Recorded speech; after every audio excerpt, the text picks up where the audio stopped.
This is a very unusual opportunity to study Chinese history in some of the places where it happened.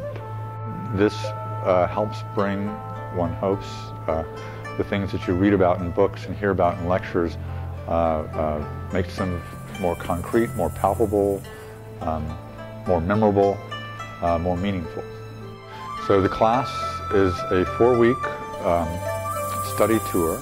It begins and ends in Beijing. Our host is a university in Beijing, and we get lectures from scholars at that university. And we also visit various sites in Beijing. So we had one lecture that was at the Summer Palace, and it was a lecture on the Opium Wars. And the old Summer Palace was destroyed in the Opium Wars, so it was very cool to have this lecture that was, talking about the history that we were literally sitting on. We then travel for about 3 weeks through other parts of China, and every year we go to different places.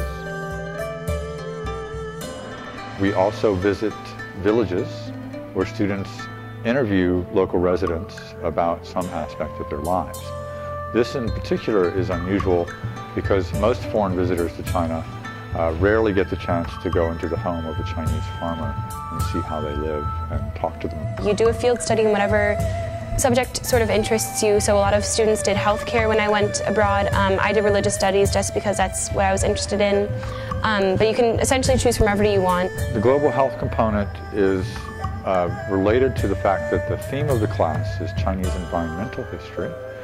And we also do spend some time talking a little bit about Chinese medicine. Students just declare what interests they have, and then we try to find an internship that closely suits their needs and interests. I had a couple of friends who were interested in environmental studies, so they went to a panda preserve and worked with habitat restoration.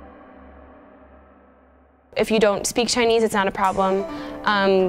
Dreux, who is the director of the program, is fluent in Chinese and helps you get around. And there are also usually a few students who are on the program who speak a little bit of Chinese. But we also have translators and different tour guides. I have not, in the 4 years that I've done it, I have not yet met a student who felt like, oh God, this is terrible, I have to go home, I can't take this change.